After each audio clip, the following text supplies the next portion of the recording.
Boa tarde, pessoal. Boa tarde a todos. Vamos dar início em mais um evento sobre o E-Social para órgãos públicos. O TCE do Piauí, no ano passado, promoveu 5 webinários nessa temática, né? E na data de hoje, retomamos com a implantação do SST no E-Social, uma abordagem prática de segurança e saúde do trabalhador. Nós sabemos que o sistema E-Social, ele facilitará, né, a gestão de processos, garantindo mais segurança nos dados e também fornecerá ao governo federal informações muito mais precisas, muito mais seguras e consolidadas, né, sobre toda essa movimentação dos trabalhadores. Então, estamos aqui hoje, né, para falar mais um pouco sobre o E-Social, nessa temática, né, do SST. Para isso, convidamos, o palestrante Orion Sávio Santos de Oliveira, ele que é coordenador geral do Seguro do Acidente do Trabalho do Ministério da Previdência Social. Então, Orion, pode iniciar a sua fala. Boa sorte, muito obrigada pelo convite. Boa tarde a todas, a todos. É um prazer estar aqui novamente neste evento do Tribunal de Contas do Estado do Piauí. Estou aqui hoje para conversar mais um pouquinho sobre segurança e saúde no trabalho com vocês. Então, o objetivo aqui hoje é que a gente consiga detalhar alguns pontos que estão, de fato, influenciando o envio das informações. Então, nós temos recebido algumas dúvidas, né, nesse momento em que o projeto já se tornou realidade, e o objetivo é, então, que a gente consiga sanar essas dúvidas, principalmente relacionadas à comunicação de acidentes de trabalho e também ao envio do S2240, do evento de condições ambientais do trabalho. Minha apresentação ela vai estar dividida em 3 partes com vocês.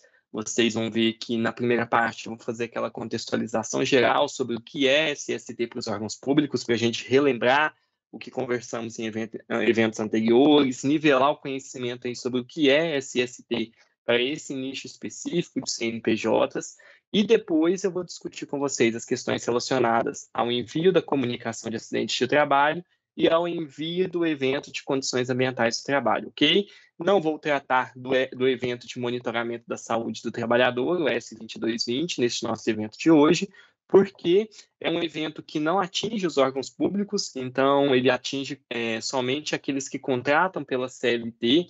E aí o objetivo foi não aprofundar neste evento especificamente, nesse momento, mas que a gente consiga aprofundar nos outros 2 eventos, já que em momento anterior nós já discutimos as questões atinentes ao evento S2220, ok? Então, vou passar por ele de uma forma mais superficial. Feita essa contextualização inicial, vou compartilhar minha apresentação com vocês, então, para que a gente possa começar nosso bate-papo dessa tarde. Bem, vamos começar então. Eu sempre costumo dizer que o E-Social, quando a gente está tratando de órgãos públicos, ele é muito mais complexo do que aquilo que a gente discute quando estamos falando das empresas privadas do país, né? Quando a gente está tratando das empresas privadas do nosso país, nós temos uma única forma de contratação, que é a consolidação das leis do trabalho, a CLT, e nós temos um único regime de previdência, que é o regime geral de previdência social, o INSS. Então, esta é a forma de contratação e esse é o regime de previdência. Quando nós caminhamos para os órgãos públicos, nós vemos que o cenário é bastante diferente. Nos órgãos públicos, nós temos possibilidades diversas de contratação dos servidores, que a gente costuma agrupar em 2. A gente diz que um órgão público pode contratar pela CLT, vários municípios do nosso país contratam pela CLT, ou podem contratar por um estatuto, e dentro da palavra estatuto compreendam leis específicas de contratação. Então, dentro dessas leis específicas de contratação, nós temos os servidores contratados temporariamente, nós temos os servidores ocupantes de cargo efetivo, todos eles, então, são servidores que a gente enquadra nessa regra dos estatutários. E os servidores estatutários, eles podem estar vinculados a um regime geral de previdência social, caso o ente não tenha constituído regime próprio, ou seja um servidor de uma categoria que não pode se vincular ao regime próprio, ou os servidores podem estar vinculados ao regime geral, no caso dos entes que não constituíram regime próprio de previdência social, ou os servidores que não podem se vincular a um regime próprio, ok? Então, nós temos 2 regimes de previdência e 2 formas de contratação. E é dentro deste cenário que a gente vai ter, então, que entender as obrigações de SST para os órgãos públicos. A gente tem que entender como esses cenários se conectam para que a gente saiba, então, quais eventos de SST precisarão ser enviados. E aí eu trouxe um resumo, como eu disse, dessa forma eu estou trazendo essa parte inicial da nossa fala um tanto quanto mais resumida, já que nós tivemos a oportunidade de discutir isso no ano passado, e a ideia é a gente fazer um nivelamento sobre esse tema. Então, vamos lembrar que temos diferentes formas de contratação e diferentes regimes de previdência. Quando a contratação se dá pela CLT, o caminho é único, o regime é o regime geral, o trabalhador, o servidor, ele é vinculado ao INSS, e aí não há diferença em relação ao tratamento dispensado aos servidores, aos trabalhadores da iniciativa privada. Agora, quando a contratação se dá por uma lei específica, que nós chamamos aqui de estatuto, né? Quando a contratação se dá por um estatuto, o servidor ele pode ser vinculado ao regime geral de previdência social, ao INSS. Vamos lembrar quando isso vai ocorrer? Isso vai ocorrer quando o ente, o município, o estado, a União não tiverem constituído um regime próprio de previdência, ou nas hipóteses em que, mesmo existindo regime próprio, aquele servidor não possa se vincular a esse regime próprio, como é o caso dos servidores em contratos temporários, como é o caso dos servidores que ocupam cargo exclusivamente em comissão. Nesses casos, então, esses servidores, mesmo existindo regime próprio no ente, eles não vão ser vinculados ao regime próprio, eles vão ser vinculados ao regime geral de previdência social.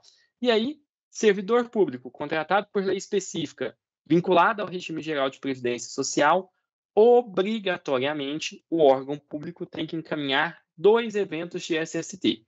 Quais são? O S2210, que é a comunicação de acidentes de trabalho, e o S2240, que é o monitoramento que são as condições ambientais do trabalho, a exposição desse servidor a agentes nocivos. Por que a necessidade de enviar essas 2 informações? Primeiro, porque esse servidor, sendo vinculado ao regime geral, ele é tratado como um empregado, como um segurado empregado no âmbito da Previdência Social. Então, ele tem os mesmos direitos de um empregado, de um trabalhador empregado pela CLT. Quais direitos são esses? Proteção pelo seguro contra acidentes de trabalho e aposentadoria diferenciada quando está exposto a condições especiais, quando está exposto a agentes nocivos no exercício da sua atividade. Então, servidor contratado por lei específica, regime geral, temos que enviar esses 2 eventos de SST. Servidor vinculado a regime próprio de previdência, aí eu não tenho obrigatoriedade de enviar os eventos de SST, ok? Servidor, então, lei específica, regime próprio, eu não preciso enviar os eventos de SST para esses servidores. Normalmente, no órgão público, vão conviver estas 2 situações: o regime próprio para os servidores ocupantes de cargo efetivo e o regime geral para os servidores temporários, cargos exclusivamente em comissão. Então, raramente, eu nunca identifiquei um órgão em que só tenha servidores vinculados ao regime próprio, por exemplo. E nem, então, isso é raro. Órgãos em que tenhamos servidores somente vinculados ao regime geral é mais comum, porque há situações em que o ente não constituiu o regime próprio. Agora, órgão que tem regime próprio e o servidor, órgão que tem regime próprio, nem todos os servidores estarão vinculados a esse regime próprio. Então, sempre haverá servidores vinculados ao regime geral, ou pelo menos essa é a regra mais comum da gente ver no dia a dia. Em relação aos estagiários, essa dúvida ainda é frequente, não há obrigatoriedade de enviar eventos de SST para os estagiários, ok? Essa obrigatoriedade deixou de existir lá em 2019, quando nós fizemos a simplificação do projeto E-Social. Dentro dessa primeira parte bem resumida que eu estou trazendo para vocês, eu reforço as dicas que em outro momento eu dei em relação à implantação do E-Social SST, ou seja, dos eventos de SST no E-Social. Primeira coisa, eu preciso ter uma nítida separação entre os servidores que são contratados pela CLT e os servidores que são contratados por lei específica. É simples fazer isso, vocês já encaminharam essas informações ao E-Social lá no 2200 desses servidores, ok? Então, essa informação vocês já têm. De posse dessa informação, vocês vão separar o que é CLT e o que é lei específica.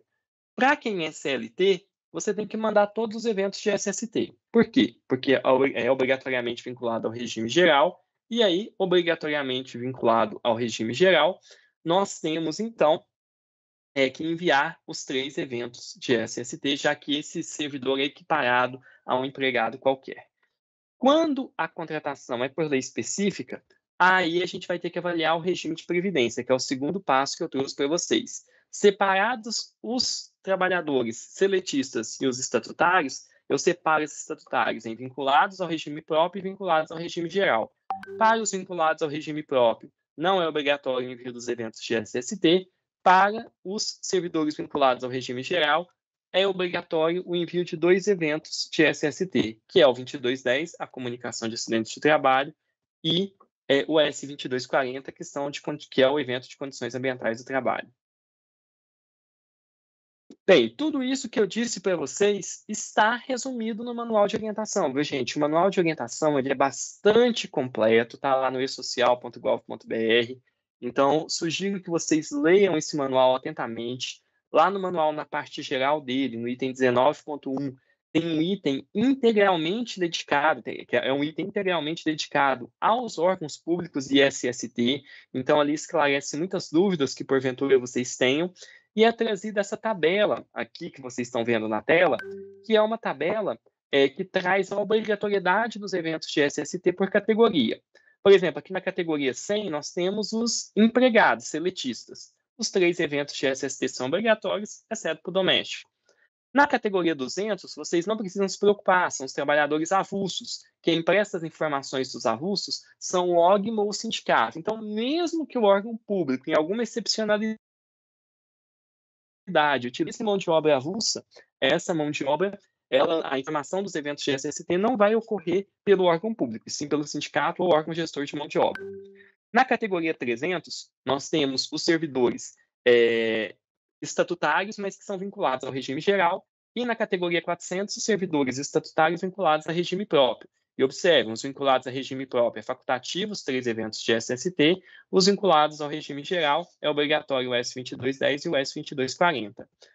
Em relação às categorias 700, vocês não precisam se preocupar, não há eventos de SST a serem enviados pelos órgãos públicos, aqui estão os autônomos e outros, os cooperados, e nesse caso, a obrigatoriedade de enviar eventos de SST é só para cooperados.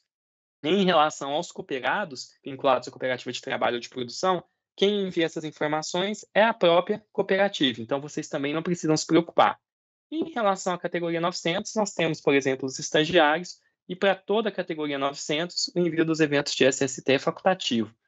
Deu para entender a lógica dessa tabela, né, gente? Ela ajuda muito vocês quando vocês estiverem em dúvida sobre o planejamento do envio dos eventos de SST, ok?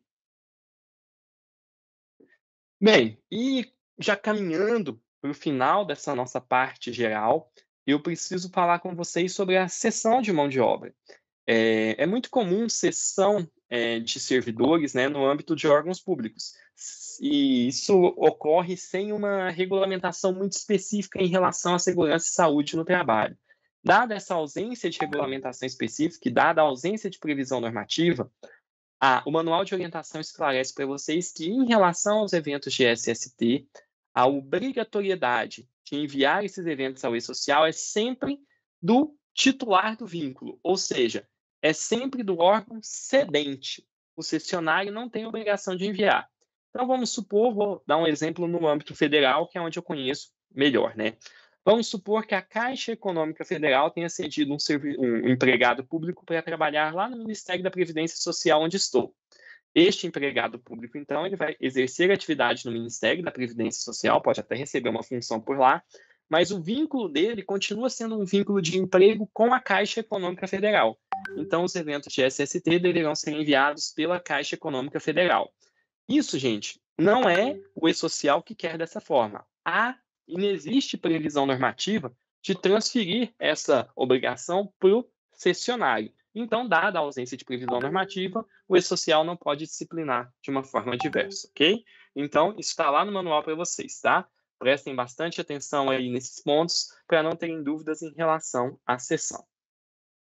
Vamos seguir mais um pouquinho. E agora, então, entendido esse panorama geral, feito esse alinhamento inicial, que eu disse para vocês que nós iríamos conversar de uma forma um pouquinho mais rápida, já que a ideia era, nessa primeira parte, trazer um nivelamento sobre a implantação dos eventos de SST, o que já ocorreu, né? A gente tem que lembrar que SST se tornou obrigatório para os órgãos públicos em 1º de janeiro de 2023. O que aconteceu foi só um elastecimento do prazo para a carga inicial de um dos eventos, que é o 2240, e a carga inicial pode ser feita até 15 de junho, mas a obrigatoriedade já existe desde 1º de janeiro de 2023. Mas já já eu trato com mais detalhe disso. Então, vocês observem que eu sequer trouxe cronograma, portarias de substituição das obrigações, porque isso já aconteceu, viu, gente? A etapa superada. Então, o meu objetivo hoje tentar esclarecer algumas dúvidas que vocês estão tendo nesse processo de envio para uma obrigação que já existe, que é o e-social, e que já substituiu a comunicação de acidentes de trabalho, a forma anterior de comunicar, e o perfil profissiográfico previdenciário. Sigamos, então. Vamos, para começar essa nossa segunda parte, relembrar quais são os eventos de segurança e saúde no trabalho. Nós temos 3 eventos. Nós temos o evento S2210, que é o evento de comunicação de acidentes de trabalho. Vamos tratar dele em detalhes daqui a pouco. E aí o meu objetivo hoje é que a gente discuta o conceito de acidente de trabalho, porque isso tem gerado muita dúvida, né? E nós temos outros 2 eventos, que são o evento S2220, de monitoramento da saúde do trabalhador. Esse eu já disse para vocês que só é obrigatório o envio quando nós estamos falando de empregados, ou seja, aqueles contratados pela CLT, e aqui esse envio será sempre necessário quando ocorrer a emissão de um atestado de saúde ocupacional. E nós temos o evento S2240, que é o evento de condições ambientais do trabalho. Este evento registra a exposição do servidor vinculado ao regime geral de previdência social a agentes físicos, químicos ou biológicos que possam caracterizar uma aposentadoria com tempo reduzido. Esses agentes estão previstos no Decreto 3.048, que aprova o regulamento da Previdência Social. Havendo exposição a algum desses agentes, a gente vai ter que informar no evento S2240. Como eu tinha prometido para vocês, esse evento também vai ser tratado em mais detalhes, e aí para este evento eu vou focar principalmente na base documental dele, que é o laudo técnico de condições ambientais do trabalho. Eu vou falar um pouquinho sobre esse laudo nessa nossa conversa de hoje, tá certo? E só para a gente não esquecer, estes eventos têm prazos estabelecidos para envio, tá certo? Então, só para a gente não esquecer que sempre que for necessário enviar esses eventos de SST, a comunicação do acidente de trabalho deve ser feita até o dia útil seguinte ou de imediato, em caso de óbito. A gente vai tratar desses prazos quando a gente estiver falando de doença ocupacional ou quando estivermos falando de situações aí que muitas vezes esse prazo parece ser exíguo, então a gente vai tratar dessas questões hoje. Nós temos o evento S2220, que tem o prazo de até o 15º dia do mês subsequente à admissão ou até o 15º dia do mês subsequente à realização do atestado de saúde ocupacional, a emissão desse ASO, para que seja enviado ao ex-social. Lembrando que este evento só é obrigatório para os casos de trabalhadores contratados pela CLT. E nós temos o evento S2240, que para os órgãos públicos, o prazo final da carga inicial é o dia 15 de junho de 2023. Lembrando que essa carga inicial tem que trazer para o e-social as informações desde 1º de janeiro de 2023. Então, quando você enviar lá no dia 15 de junho de 2023, se você ainda não enviou, lógico, né? Quando você for fazer a carga inicial, se você ainda não tiver feito, aquele evento 2240 vai ter que ter lá no campo data de início da condição a data de 1º de janeiro de 2023. Por quê? Porque desde 1º de janeiro de 2023 o PPP ele é eletrônico. Então, o que foi dado foi um elastecimento do prazo para realizar a carga inicial. Porém, não foi postergado o início da obrigação, não foi postergada a substituição do PPP. Então, esses trabalhadores hoje estão sem informação do PPP, mas quando a informação chegar, ela vai ser registrada a partir do dia 1º de janeiro de 2023. E enviei a carga inicial do 2240. Vou precisar mandar um 2240 todo mês? Não. Eu só envio um novo 2240 se houver alteração em alguma das informações que compõem esse evento 2240. Havendo alteração em alguma das informações que compõem esse evento, eu mando um novo 2240. Aí esse novo 2240 não é retificação, viu, gente? Não retifiquem, não é retificação, é um novo 2240, e a data de início da condição é a data em que houve a alteração da informação que precisa ser enviada. Então, por exemplo, o trabalhador estava exposto a um risco físico e a um biológico, deixou de estar exposto ao biológico. Nesse caso, então, quando deixou de estar exposto ao biológico, eu mando um novo evento. Se ele deixou de estar exposto a um risco biológico no dia 13 de março, por exemplo, eu tenho até o dia 15 de abril para mandar um novo 2240, informando os riscos que agora ele está exposto, que é só o risco físico que eu tinha dito a vocês, né? Então, só para a gente entender a dinâmica de envio dessas informações, ok? Sigamos mais um pouquinho. Queria dizer também que o envio dessas informações para o envio dessas informações são utilizadas algumas tabelas. Para enviar as informações da CAT, a gente vai utilizar as tabelas 13, 14, 15 e 17 do E-Social, né, que são codificações de informações que vão ser exigidas no evento, nada diferente do que quem já imita a CAT não conhece, né? Então tem ali codificação da parte do corpo atingida, do agente causador, da situação geradora, a descrição da lesão. E nós temos também a tabela 24, que é a tabela de agentes nocivos, que replica o anexo 4 do Regulamento da Previdência Social. E nós temos a tabela 27, que é a de procedimentos diagnósticos, usada para assessorar o preenchimento do evento S2220, ok? Vamos lá, então. Vamos tratar agora, e aí, de fato, a gente começa a trazer informações novas para vocês. Vamos tratar do evento S2210, Comunicação de Acidentes de Trabalho.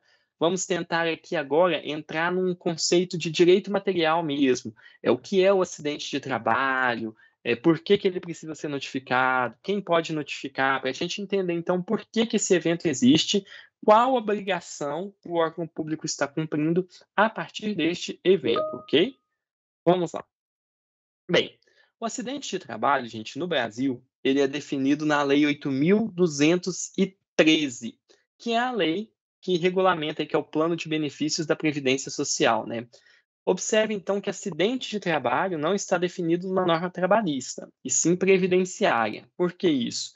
Porque é o INSS que é o responsável por gerir o seguro contra acidentes de trabalho no país. Então, o empregador, está lá no artigo 7º da Constituição, ele é obrigado a custear um seguro contra acidentes de trabalho.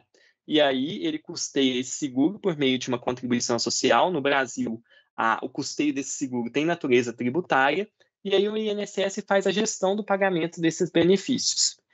Por isso, a lei previdenciária, então, a seguradora, a Previdência, vai definir o que é acidente de trabalho que vai ser coberto por esse seguro administrado pela Previdência Social.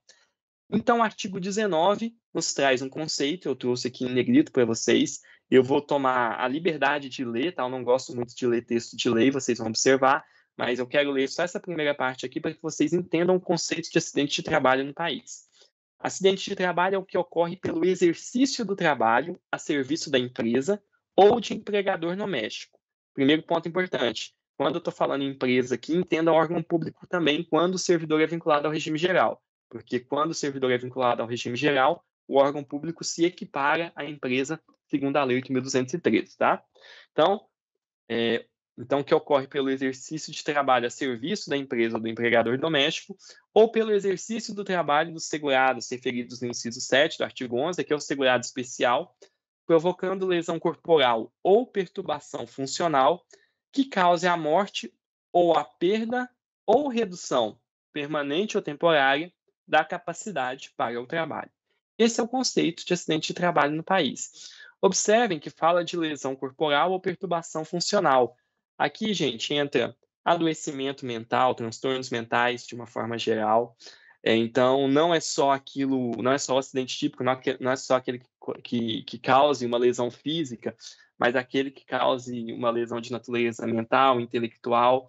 Então, isso tudo está abarcado nesse conceito de acidente de trabalho, tá certo? E aí a gente pode lembrar que uma depressão, um burnout, várias outras doenças podem ser causadas a depender da organização do trabalho ou das relações que existem no ambiente de trabalho, né? Aí a gente fala, por exemplo, do assédio moral, que pode gerar um adoecimento, um transtorno mental e, consequentemente, isso ser caracterizado como acidente de trabalho. Então, nós temos um universo muito grande do que se enquadra nesse conceito de acidente de trabalho, ok? Bem, além do acidente de trabalho propriamente dito, né, que a gente consegue entender a partir do conceito trazido pelo artigo 19, nós temos no artigo 20 o que é considerado, quer dizer, que o artigo 20, desculpa, define que as doenças profissionais e do trabalho também são consideradas acidentes de trabalho no país. Então, a doença profissional, ela se difere da doença do trabalho. A gente tem que lembrar que a doença profissional é aquela exercida, é aquela que ocorre, na verdade, pelo exercício de uma atividade muito específica. E aí eu vou dar um exemplo: trabalhadores que trabalham em mina com extração de amianto. Esses trabalhadores, eles podem ter uma doença que se chama asbestose, e aí a asbestose ela é uma doença típica de quem exerce sua função, de quem trabalha, do profissional que exerce suas atividades com amianto. Então, é considerado uma doença profissional. Já a doença do trabalho é aquela que é gerada por pelas condições em que o trabalho é desempenhado. E aí eu vou citar um outro exemplo para vocês entenderem a diferença. Doença profissional, lembrem-se da asbestose, só tem asbestose quem exerce sua atividade com exposição a amianto, né? Já quando a gente fala da doença do trabalho, vamos pensar na Lerdort, por exemplo. A Lerdort ela pode ocorrer em qualquer atividade, qualquer profissão que exija um esforço repetitivo exagerado do indivíduo sem as adaptações ergonômicas necessárias. Por exemplo, foi muito comum Lerdort nos anos 2000 no setor bancário, né? Era um problema muito comum que existia nesse setor econômico. Então, é uma doença o quê? Do trabalho. Porque não é só o bancário que tem, mas é aquela pessoa que trabalha exercendo que o trabalho demanda um esforço repetitivo. Então, são das condições em que o trabalho é desempenhado, e aí por isso é caracterizado como doença do trabalho. Tanto a doença profissional quanto a doença do trabalho, elas constam em listas que são estabelecidas pelo Ministério da Saúde e replicadas no regulamento da Previdência Social. Então, hoje, essas listas de doenças profissionais do trabalho estão no anexo 2 do regulamento da Previdência Social, e aí, lá no regulamento da Previdência Social, nós temos, então, a lista de doenças profissionais e do trabalho. O Vico Fabiano aqui perguntou se a gente vai ter o tema de PERDComp Web abordado. Não, essa palestra, Fabiana, é exclusiva sobre os eventos de SST no E-Social, ok? PERDComp, aí já fica lá para a Receita Federal do Brasil. A gente está falando no âmbito da DCTF Web, então não é o foco dessa palestra de hoje, ok? Só para já nivelar aí nossa expectativa de hoje. Então, gente, o que é considerar? Nós vimos aqui que as doenças ocupacionais, definidas como as doenças profissionais do trabalho, são caracterizadas como acidente de trabalho. E esse mesmo dispositivo traz o que não é considerado doença do trabalho, que é a doença degenerativa, a doença típica de um grupo etário, a que não produz incapacidade laborativa. Então, nós temos aí uma série de situações que não são consideradas doença do trabalho, mas esse mesmo dispositivo diz o seguinte: olha, mesmo que não esteja na lista lá do anexo 2 do regulamento da Previdência Social, a doença pode ser caracterizada como doença do trabalho se for constatado pela Previdência Social que a doença se relaciona com as condições especiais que o trabalho é desempenhado, ok? Então, vamos seguir mais um pouquinho. Bem, temos que lembrar que a gente falou das doenças agora, e quando um acidente ocorre, e aí, por exemplo, vamos pensar num acidente onde o indivíduo ele sofre uma lesão no dedo, na mão, no braço, é fácil a gente definir a data do acidente, não é? A data do acidente é aquela em que o evento ocorreu, não tem dúvida disso. Um acidente de trajeto é quando o acidente ocorreu no trajeto casa-trabalho ou trabalho-casa. A gente não tem dúvida em relação a isso. Agora, em relação às doenças, as doenças profissionais do trabalho, é mais difícil determinar essa data de início, a data do acidente de trabalho. E é por isso que a Lei 8.213 ela traz a definição para a gente do que é a doença de qual a data do acidente quando a gente está falando de doença profissional ou do trabalho. Então, nessas situações, a doença profissional do trabalho tem como data do acidente, pode ter como data do acidente a data de início da incapacidade para o trabalho, ou a data da segregação compulsória, quando o indivíduo precisou se isolar por algum motivo, ou o dia em que foi realizado o diagnóstico. Então, observem que são 3 situações que podem ser consideradas a data do acidente. E aí, eu tenho as 3 informações, qual que eu vou usar como data do acidente? A que ocorrer primeiro. Então, se primeiro eu tive o diagnóstico para depois ter o início da incapacidade, essa vai ser a data de início da doença. Se primeiro segregou para depois ter o diagnóstico, a data da segregação é a data de início da doença. Então, observem que é o que ocorrer primeiro. É assim que a gente define aquele campo data do acidente lá no evento S2210, quando estamos tratando de doença profissional ou doença do trabalho, ok? Bem, nós temos também as situações que se equiparam a acidente de trabalho. Então, a Lei 8.213, ela nos diz que algumas situações, quando ocorrerem, vão ser consideradas acidentes de trabalho. E aí elas não são acidentes de trabalho propriamente dito, o conceito lá do artigo 19, mas são situações que se caracterizam como acidente de trabalho, são equiparadas a acidente de trabalho. Então, nós temos uma série de situações, eu não vou ler todas com vocês, estão no artigo 21 da Lei 8.213, mas a gente vê que o ato de agressão, sabotagem, ofensa física intencional, tem uma série de situações que são consideradas acidentes de trabalho, por exemplo, desabamento, inundação, quando ocorre com um trabalhador em exercício das suas atividades. Vou focar aqui no inciso 4 da Lei 8.213, desse artigo 21, né, da Lei 8.213, que traz para a gente o conceito de acidente de trajeto, que gera muita dúvida, né? Então, dentre as situações equiparadas a acidente de trabalho, nós temos o acidente de trajeto.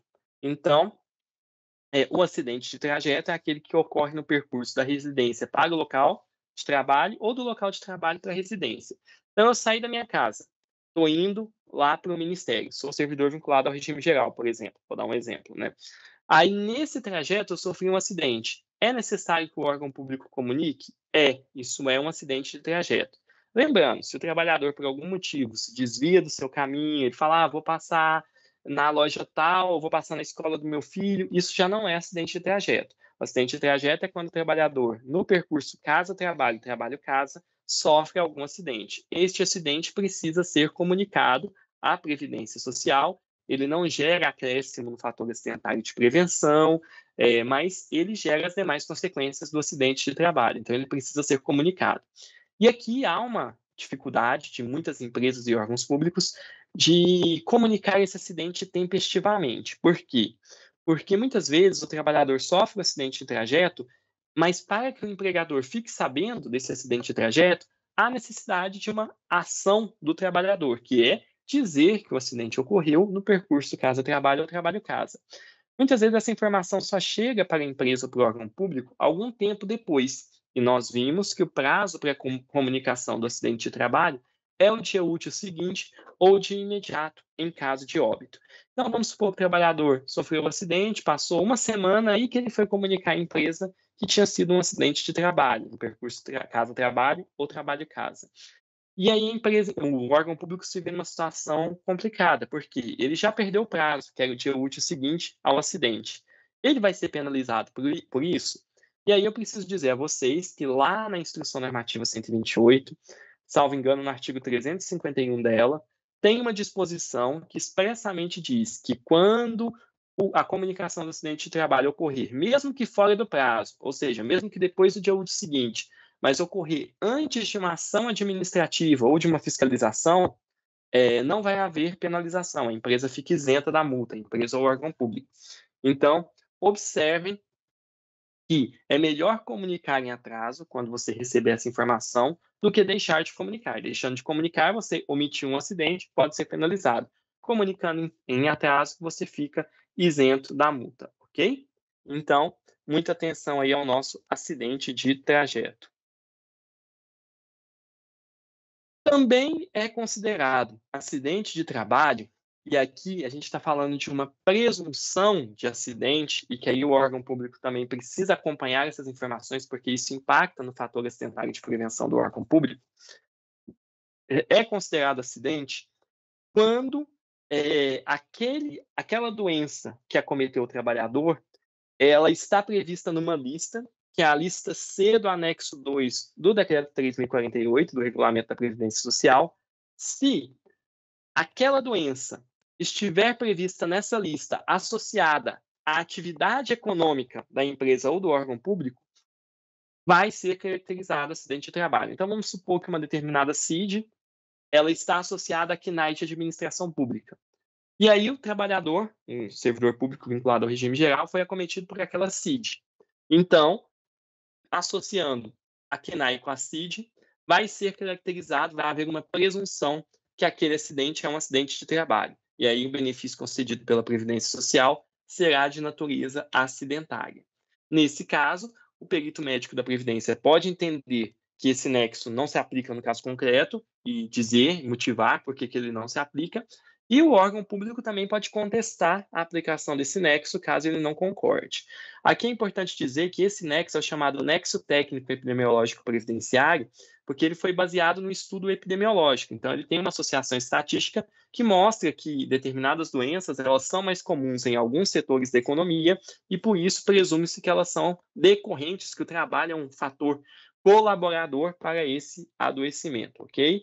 Então, isso está previsto legalmente, isto é caracterizado como acidente de trabalho, e aí cabe, caso a empresa discorde ou o órgão público, ele pode contestar isso, que há uma inversão do ônus da prova. Nessas situações, então, passa a ser responsabilidade da empresa ou do órgão público mostrar que aquela doença não decorreu do trabalho. E o artigo 22 vai dizer para a gente sobre a obrigatoriedade de emitir a CAT, né? Ocorrendo uma doença, um acidente de trabalho, nós temos a obrigatoriedade de emitir a CAT. Essa obrigatoriedade é da empresa, e como eu já disse para vocês, o órgão público se equipara à empresa, ou do empregador doméstico. Então, essa obrigatoriedade aqui, ela é da empresa ou do empregador doméstico, incluindo o órgão público, e deve ser cumprida perante a Previdência Social até o primeiro dia útil depois do acidente de trabalho ou de imediato em caso de óbito. Nós temos o hábito de falar 24 horas, né, mas na verdade é dia útil seguinte. Então, se o acidente ocorreu num domingo, por exemplo, o dia útil seguinte, quer dizer, se ocorreu, por exemplo, num sábado, o dia útil seguinte seria segunda-feira, então é até o dia útil seguinte para comunicar esse acidente, ok? Lembrando que agora isso é feito por meio do e-social. Não comunicando, o sindicato, o próprio trabalhador, o médico poderá fazer essa comunicação, e aí não vai usar o e-social, vai utilizar o CAT-Web, né? Mas lembrando que quando um terceiro faz essa comunicação, quem deveria ter comunicado e não fez, a empresa ou o órgão público, estará passível de multa, e a multa varia entre salário mínimo e máximo de contribuição da Previdência Social, e aí isso é aumentado sucessivamente, caso haja reincidência nessa omissão por parte da empresa ou do empregador doméstico. Então, gente, nós observamos aqui que em relação à CAT, a gente tem uma disciplina legal muito específica quando a gente fala do direito material relacionado ao acidente de trabalho. As situações que são consideradas acidentes de trabalho estão definidas na legislação e a dúvida de vocês muitas vezes que muitas vezes surge é tal situação, por exemplo, um assédio moral, é acidente de trabalho ou não é? Depende. Vamos lembrar lá dos conceitos de acidente de trabalho? Primeiro, tem que causar uma perturbação funcional que gere incapacidade para o trabalho. E aí, gerou uma incapacidade para o trabalho? Gerou. O trabalhador teve um transtorno mental em virtude disso e ficou afastado do trabalho. Gerou incapacidade para o trabalho. Pois bem, isso está vinculado, então, ao trabalho ou não está vinculado ao trabalho? Vai ter que ser feita uma avaliação. Esse transtorno mental que o indivíduo sofreu, de fato, tem associação com o assédio moral que ele sofreu ou não tem? Isso depende de investigação, gente. E aí a gente está falando de como identificar o nexo entre o trabalho e entre a doença e o trabalho, né? Isso é um processo que cada órgão público vai ter que instituir, se já não instituiu, para identificar situações que são consideradas acidentes de trabalho, para verificar se os fatos que ocorreram são ou não associados são ou não considerados acidentes de trabalho. Eu sei que é muito comum em órgão público se abrir sindicância para algumas situações, né? E aí, se uma sindicância, por exemplo, for aberta para identificar um acidente de trabalho, aí o processo vai ter que primeiro identificar se houve ou não esse nexo. Se o órgão público optou por comunicar já de início o acidente de trabalho, Caso ele constate que não foi um acidente de trabalho, posteriormente ele pode excluir essa CAT, esse evento 2210 enviado. Caso ele não tenha notificado e posteriormente, após a sindicância, ele constate que foi um acidente de trabalho, aí ele tem que notificar esse acidente de trabalho, tá certo? E se já tiver tido algum processo de concessão de benefício ou alguma fiscalização, o órgão público vai estar sujeito à multa. Então, nos parece sempre, em muitas situações, a depender de como vai ser tratado o tema, que comunicar, no caso de suspeita, é muito mais seguro do que deixar para comunicar depois de uma sindicância ou algo do tipo, tá certo?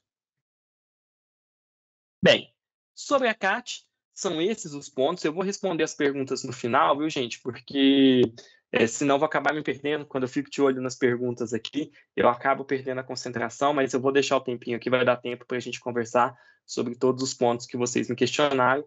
Aí eu vou olhar no nosso chat aqui todas as perguntas que vocês fizeram, tá certo?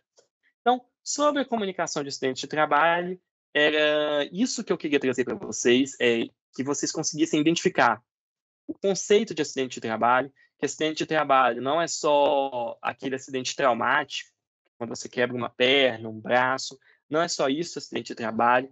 A doença, ela é considerada acidente de trabalho também em muitas situações. Nós temos listas para auxiliar na identificação das doenças profissionais ou do trabalho, mas as situações que não estão nas listas e mesmo assim podem ser consideradas, aí nós temos a ajuda do nexo técnico epidemiológico previdenciário, ou na própria avaliação feita pelo setor médico, né, para avaliar se foi um acidente de trabalho ou não. Lembrando que no Brasil nós temos uma baixíssima cultura de comunicar doenças do trabalho. Nós, muitas vezes, não comunicamos, o número de CATs por doença é baixíssimo, o que a gente tem o hábito de comunicar é o acidente traumático, até mesmo pela facilidade em identificar esse tipo de acidente. E aí, lembrando que, sendo constatado o acidente de trabalho, a empresa ou órgão público estará sujeito à multa caso não tenha comunicado esse acidente de trabalho. Em relação ao evento agora, S2240, superada essa primeira fase da nossa conversa, essas questões relacionadas à comunicação de acidentes de trabalho. Agora nós vamos, então, para o evento S2240. Em relação ao evento S2240, só quero reforçar com vocês que foi dado um prazo um pouquinho maior para que os órgãos públicos comuniquem, enviem, façam a carga inicial do evento S2240 para os seus servidores públicos vinculados ao regime geral. Vou reforçar com vocês, gente. Não foi adiado o perfil profissiográfico previdenciário, não houve adiamento dele. Não foi alterado o cronograma do E-Social. O que se deu foi um prazo um pouco maior para que os órgãos públicos eles enviem a carga inicial do evento 2240. O prazo inicial para fazer a carga era até o dia 15 do mês subsequente ao início da obrigatoriedade dos eventos de SST. A obrigatoriedade começou em 1º de janeiro de 2023 para os órgãos públicos. Então, eles teriam até 15 de fevereiro para fazer a carga inicial. O manual de orientação foi alterado para dizer, então, que não seria mais 15 de fevereiro. Os órgãos públicos têm até o dia 15 de junho de 2023 para fazer a carga inicial. Essa carga inicial tem que relatar as condições a partir de que data? A partir de 1º de janeiro de 2023. Então, essa carga inicial vai ser feita, data de início da condição 1º de janeiro de 2023, e depois da carga inicial, ocorrendo alguma alteração das informações que compõem o 2240, você vai ter que enviar um novo 2240 e assim sucessivamente. Se nada foi alterado, não há necessidade de enviar um novo 2240. Se houve alteração de alguma das informações, será necessário o envio de um novo 2240, ok? Então, foi só esse prazo para fazer a carga inicial que foi estendido. E observem que ele não foi estendido em todas as situações. Caso o servidor vá ser desligado, ou seja, se for enviado um S2299 para esse servidor, ou se ele precisar da informação para o requerimento de benefício, o órgão público vai ter que antecipar o envio desse 2240. No caso do desligamento, o S2240, ele precisa ser enviado no mesmo prazo previsto para o desligamento, para o S2299. Por que isso, gente? porque a lei determina que o PPP esteja na mão do trabalhador, seja entregue ao trabalhador no ato do desligamento. Então, não tinha como abrir mão do envio do 2240 nesse momento, já que a lei exige a entrega do PPP neste momento. Ou quando o trabalhador precisar dessa informação para requerer o benefício de aposentadoria especial, ele vai ter que informar ao órgão público que ele precisa dessa informação, porque ele deu entrada no requerimento de benefício, e aí o órgão público tem até 10 dias corridos a contar da comunicação do trabalhador para fazer o envio desse evento 2240. São situações excepcionais, viu, gente? E, assim, é pouquíssimo provável que muitas situações dessas ocorram, mas ocorrendo, essas são as regras a serem observadas, em não ser o dia 15 de junho, e sim a data de um desses eventos listados nos itens A e B, ok? E esse evento 2240, ele vai ser preenchido com base em que documento? O documento base para preencher o evento 2240 para os órgãos públicos é o Laudo Técnico de Condições Ambientais do Trabalho, o LTCAT. O LTCAT, ele é um documento expedido por médico do trabalho ou engenheiro de segurança no trabalho. Isso está previsto expressamente no artigo 58, parágrafo 1º da Lei 8.213. E aí, então, é este documento que vai ser utilizado para comprovar a efetiva exposição do segurado aos agentes nocivos. Então, gente, o 2240, ele é um formulário que você vai preencher com base em um outro documento. Qual documento? O Laudo Técnico de Condições Ambientais do Trabalho. Este laudo, ele vai estar assinado por um engenheiro ou médico do trabalho. O laudo, gente, sempre, em todas as situações, precisa estar assinado por um médico ou engenheiro de segurança no trabalho. O 2240 não precisa ser enviado por um certificado de médico ou engenheiro, mas as informações que estão no 2240 precisam estar refletindo exatamente o que está no LTCAT, ok? Então, o formulário em si, o PPP, não precisa ser assinado por um médico ou engenheiro. Agora, o laudo técnico precisa. Tanto é que as informações desse médico ou engenheiro serão registradas no evento S2240. Então, que informação que eu vou registrar no evento S2240 do responsável pelos registros ambientais? Do médico ou do engenheiro que elaborou o LTCAT, ok? E aí, quem pode enviar o 2240?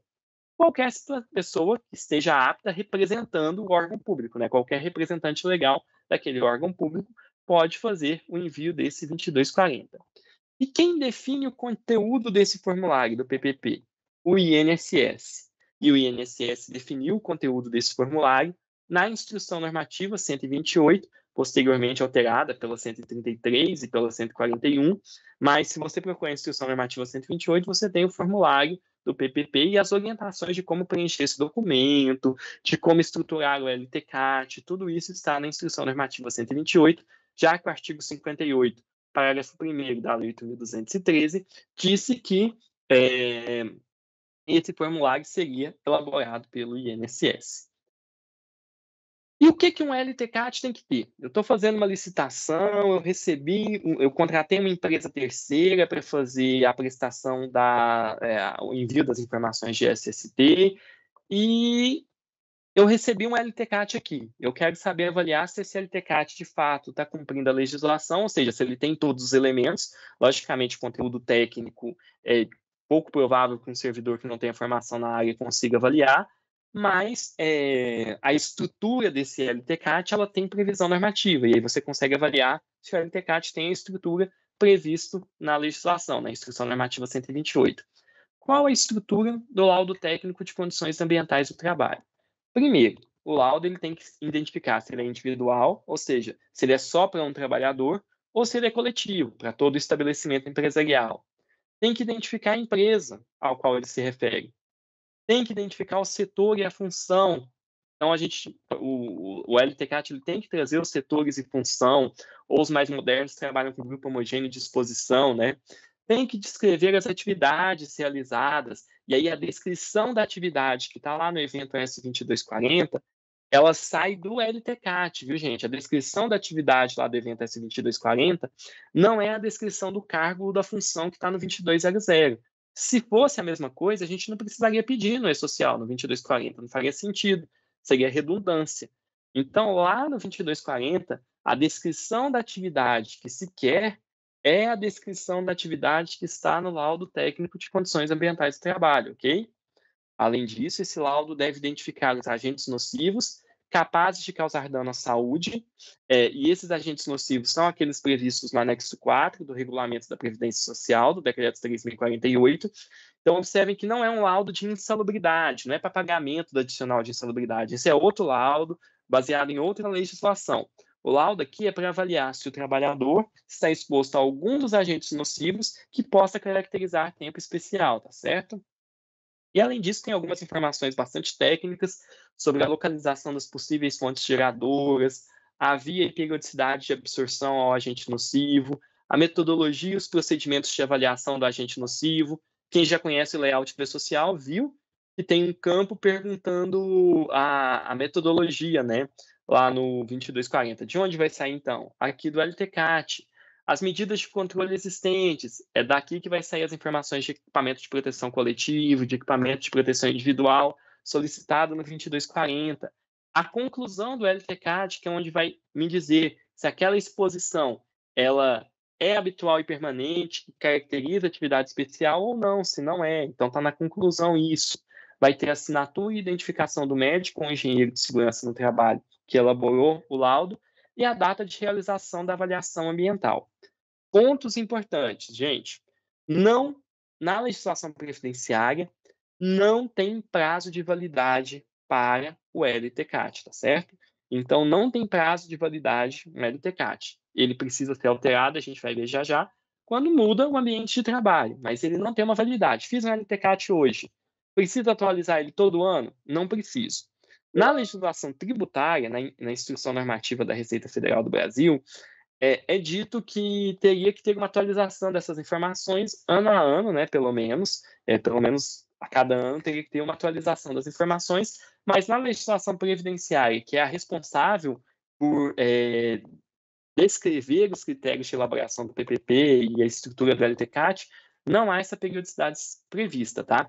Nos parece que a legislação tributária, em alguma medida, adotou uma redação anterior que a gente tinha da Instrução Normativa Previdenciária, que exigia atualização anual, mas isso deixou de estar presente nas instruções normativas mais modernas, ok? Então, elaborei. Quando que eu vou precisar elaborar um novo LTCAT? Depende, vai haver alguma alteração no ambiente de trabalho? Logicamente, o LTCAT precisa estar sendo sempre monitorado, até para identificar se houve alteração ou não, né? Mas, então, não precisa, não tem uma periodicidade específica para elaboração. É uma necessidade de monitorar esse laudo técnico para ver se há necessidade de alterar alguma coisa no seu conteúdo. Bem, seguindo, então, a gente já conheceu a estrutura do LTCAT, né? Vamos seguir mais um pouquinho. Na legislação previdenciária, na Instrução Normativa 128, existe a possibilidade de que o LTCAT seja substituído por alguns outros documentos, desde que esses outros documentos tenham todos os elementos constitutivos do LTCAT, ou seja, tenham todos esses elementos aqui que eu listei no slide anterior para vocês. É pouco comum que isso aconteça, se tiver pode substituir, mas quando isso ocorre é porque a empresa elaborou um LTCAT, o profissional elaborou um LTCAT dentro de algum outro documento. Então, a sugestão que eu dou é sempre para o órgão público, já que ele não é obrigado a cumprir as normas regulamentadoras, que ele, de fato, elabore como documento norteador das suas declarações no E-Social um LTCAT, né? Já que ele vai ter que elaborar e que ele não pode, que ele não é obrigado a ter PGR, ele não é elegível à elaboração da declaração de inexistência de riscos. Então, para ele, de fato, o que se aplica é o laudo técnico de condições ambientais do trabalho. E lembram que eu disse que o LTCAT ele não tem um prazo de validade? O LTCAT ele tem uma regulamentação tão específica que ele pode, inclusive, ser utilizado para comprovar condições de trabalho anteriores à sua elaboração. Vamos supor que o órgão público só conseguiu ter um LTCAT lá em julho de 2024. E aí ele não tinha LTCAT antes, mas ele quer regularizar a situação pretérita. Ele sabe que ele é obrigado ao E-Social desde 1º de janeiro de 23, ele sabe que ele não tem as informações do passado e ele quer regularizar isso. Ele pode utilizar esse LTCAT elaborado em julho? a Instrução Normativa 128 autoriza essa utilização desde que o órgão público expressamente declare, o representante legal do órgão público declare, que não houve alteração no ambiente de trabalho nem na organização do trabalho ao longo do tempo. Ou seja, o trabalho ele continuou sendo executado da mesma forma, com a mesma organização. Então, é possível retroagir aí as informações do LTCAT no PPP para períodos anteriores. Mudou a data de elaboração do LTCAT? Não mudou, gente. O profissional engenheiro ou médico elaborou com aquela data específica. Agora, a empresa está dizendo que aquelas informações, aquele documento, são as mesmas de período anterior. E aí, logicamente, pode ser exigida alguma comprovação pela Previdência no futuro, mas essa declaração ela é possível, tá? Então, isso permite que algumas pessoas que talvez estejam querendo regularizar a sua situação tenham um amparo normativo para fazer essa regularização. E o que é mudança no ambiente de trabalho? Eu falei muito disso, né? Tem que atualizar o LTCAT, atualizar o 2240 quando há alguma mudança. Que mudanças são essas? São mudanças, por exemplo, no layout, mudou uma máquina de lugar, fez uma reforma no prédio, mudou a estrutura das salas. Isso tudo é mudança de layout. Quando se substituem máquinas ou equipamentos, quando se adota novas formas de proteção coletiva, novas medidas de engenharia para tentar eliminar ou neutralizar a exposição a agentes nocivos, ou quando a exposição a agente nocivo alcança um nível de ação, que é um nível a partir do qual a exposição precisa ser monitorada e medidas de proteção já precisam ser tomadas, ok? Esses são alguns exemplos de mudanças trazidos expressamente pela Instrução Normativa 128 e ilustram quando o LTCAT precisa ser revisto. Então, vamos supor que num hospital chegou um novo equipamento, se mudou, criou uma nova ala, vai precisar atualizar o LTCAT? Vai, gente, não tem jeito. Tem que fazer a atualização, tá certo? Porque houve uma mudança ali na estrutura, na organização do trabalho.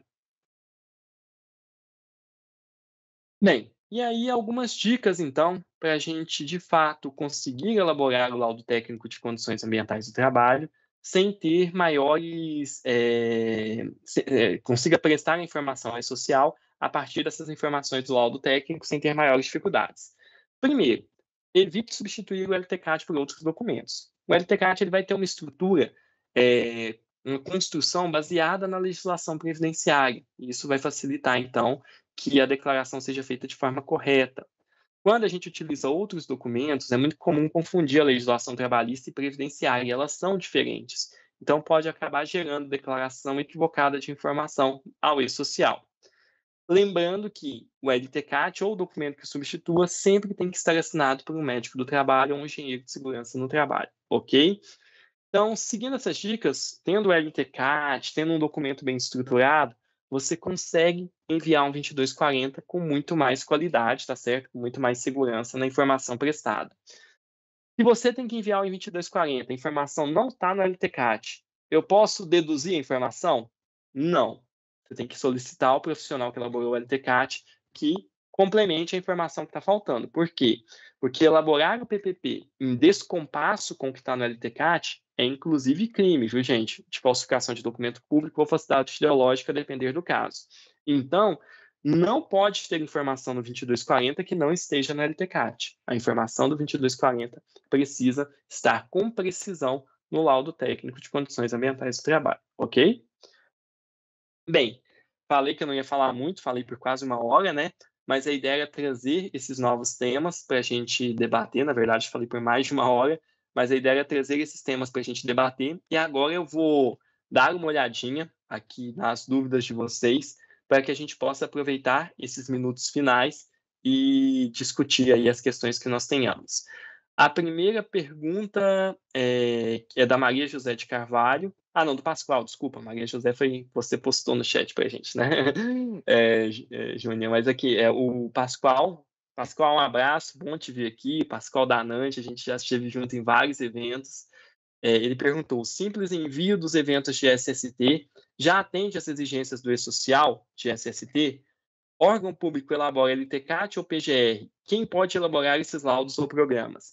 Então, Pascal trouxe algumas perguntas aqui interessantes para a gente, e aí é importante que a gente entenda que o simples envio dos eventos de SST não é suficiente, né? A gente tem que ter uma gestão das informações, porque As informações que estão no e-social precisam estar coerentes com os laudos, com a documentação de gestão em SST do órgão público. E lembrando também que o e-social hoje está focado em um público muito específico, que são os segurados do regime geral de previdência social. Para aqueles que são segurados de regime próprio, existe o direito à aposentadoria especial.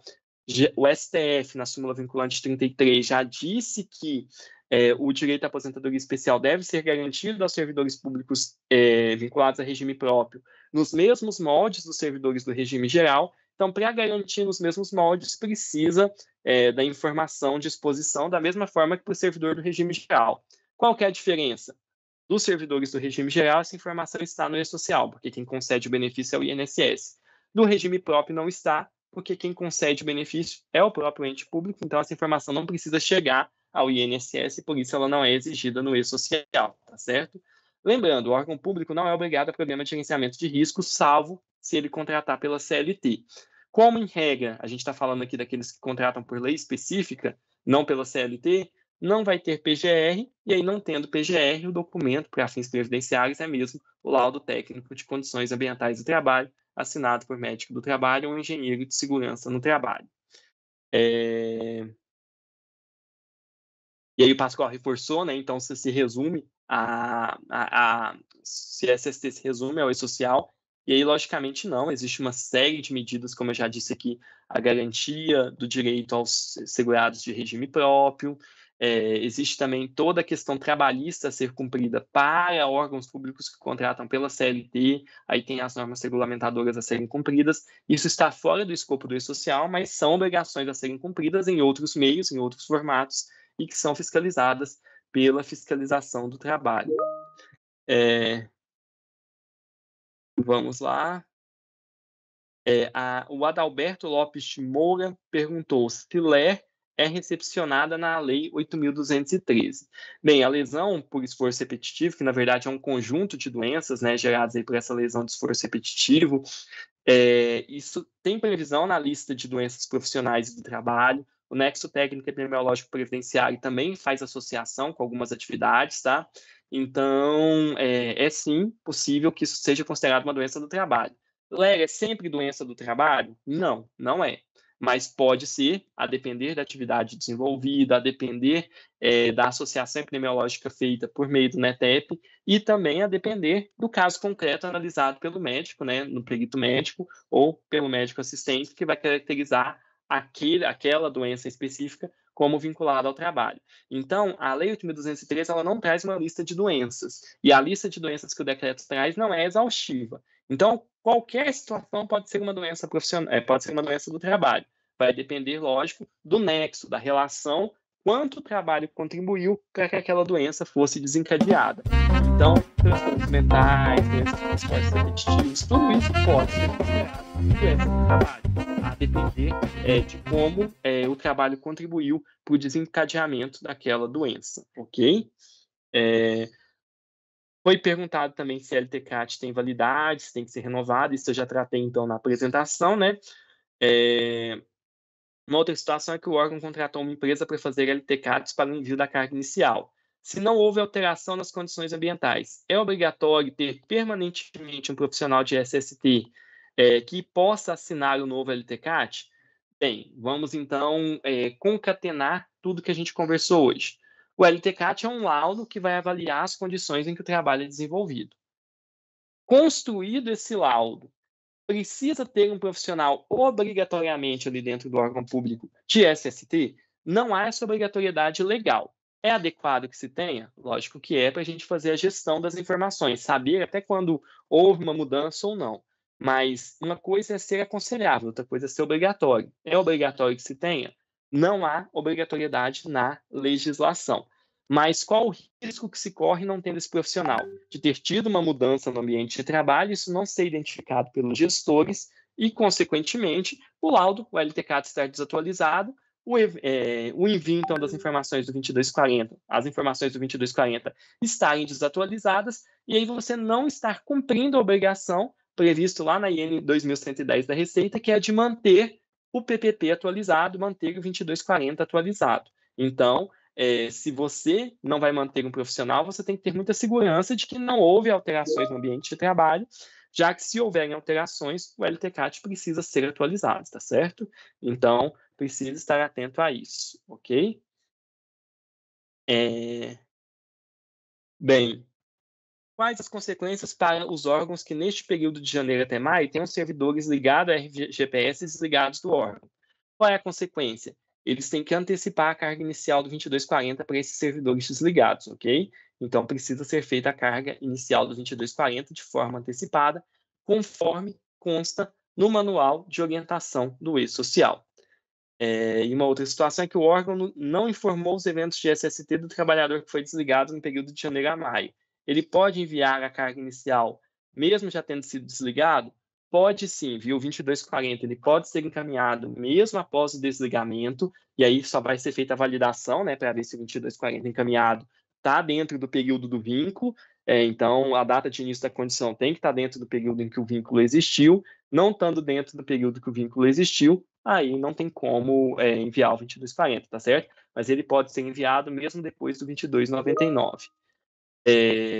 O Pascoal perguntou aqui, além do CPF e do CRM do médico do trabalho, quando será colocado o RQE? Bem, isso foi uma solicitação feita pelo Conselho Federal de Medicina. Quem não sabe o que é o RQE, né, o Registro de Qualificação de Especialista, é a informação que comprova que o médico é um médico do trabalho, então que ele tem a formação específica em medicina do trabalho, que ele tem essa especialização, né? E essa informação ela não foi colocada porque hoje ela não está prevista na Instrução Normativa 128, no formulário do PPP. Ela é obrigatória no LTCAT, segundo a Instrução Normativa, o laudo tem que registrar o RQE, porém o 2240 não exige essa informação. Então, a inserção dessa informação no 2240 depende de uma mudança na Instrução Normativa 128, passando a incorporar essa informação ao perfil profissiográfico previdenciário do trabalhador. A Célia Campos perguntou: tenho vereadores comissionados vinculados ao RGPS e comissionados vinculados ao RGPS, estagiários e efetivos RPPS. Na Câmara Municipal precisa enviar para todas essas informações de SST? Não, Célia, vamos lembrar lá daquela tabelinha do início, você só precisa enviar informações de SST para aqueles vinculados ao regime geral de previdência social. Para os efetivos vinculados ao regime próprio, não precisa. Para os estagiários, não precisa, tá certo? Você só precisa encaminhar, então, para aqueles vinculados ao regime geral de previdência social, tá certo? O Valderi César perguntou se poderia enviar o link dos manuais do E-Social SST. Bem, posso sim, mas eles estão disponíveis e talvez até melhor do que enviar o documento em si, lá no esocial.gov.br, você vai acessar a parte de documentação técnica e ali você vai ter o manual, os layouts, toda a informação que você precisa, tá certo, Valderi? Mas eu posso enviar assim o link e aí toda a informação vai estar ali no esocial.gov.br. Pois bem, a Kátia Roberta pediu o e-mail, por favor. Não está na tela mais, né? Bem, vou projetar aqui para vocês novamente meu e-mail. Só um minutinho. Qualquer dúvida, fiquem à vontade, tá, gente? É sempre um prazer compartilhar e discutir as dúvidas que porventura vocês têm. Eu sei que é um projeto bastante desafiante, então eu tento aí, às vezes demoro uns 2, 3 dias para responder, mas é pelo acúmulo de e-mails mesmo, tá? Mas eu sempre respondo as dúvidas de vocês. Bem, acredito que seja isso, né, gente? Então, vi que as dúvidas se exauriram. Vamos aí para o tempo prometido, quase, né, de 1h30, 5 minutinhos antes. Então, fico à disposição de vocês, caso tenham dúvidas adicionais. Espero que a nossa conversa de hoje tenha colaborado no entendimento de vocês de como as informações devem ser preenchidas.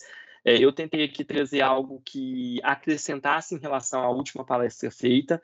Na última palestra eu foquei muito no E-Social em si, no início da obrigatoriedade. Nessa eu tentei focar mais no conteúdo das informações. E aí vocês fiquem à vontade para nos demandar. Espero que esse início de entrada aí dos eventos de SST, eu sei que é difícil, mas que pelo menos tenha trazido um ganho, esteja trazendo um ganho de gestão para vocês, e principalmente para os servidores, né, vinculados aos órgãos públicos. Sei que é desafiante, como eu disse, mas com certeza o objetivo é melhorar a qualidade das informações e que, de fato, todo mundo que esteja atuando em órgãos públicos tenha maior segurança jurídica, conseguindo cumprir todas as exigências que a legislação traz de forma clara, precisa, sem ter dúvidas sobre aquilo que é necessário, tá certo? Um grande abraço a todos e muito obrigado. Orion, gostaria de agradecer aqui em nome do Tribunal de Contas a sua excelente palestra, abordagem dessa vez bem prática. Agradeço demais a sua disponibilidade para todas as vezes que nós solicitamos sua presença aqui. Foi uma belíssima palestra e gostaria de informar o pessoal que amanhã no link a gente vai colocar os slides que foram expostos aqui e também gostaria de anunciar que o tribunal vai trazer mais outras palestras referentes aos assuntos de E-Social, a DCTF Web, né, e o PERDCOMP. Na próxima semana estaremos com o auditor da Receita Federal, o Cláudio Maia, expondo aqui esses assuntos referentes mais à Receita Federal do Brasil, né? E em maio também estaremos aqui com o Luiz Antônio Medeiros e o Fernando Lisboa, já abordando os assuntos específicos de folha de pagamento. Então, o tribunal sempre teve essa preocupação de trazer informações e, como é que se diz, possibilitar aos servidores públicos uma capacitação melhor sobre esses assuntos que estão sendo agora, como é que se diz, adaptados para a nova realidade como é que se diz, de cumprir os encargos, né? Que mudou bastante para o setor financeiro e pessoal esses novos meios de envio. Obrigada novamente, Ório, e uma boa tarde. Eu que agradeço. Boa tarde, Júnior. Boa tarde a todos.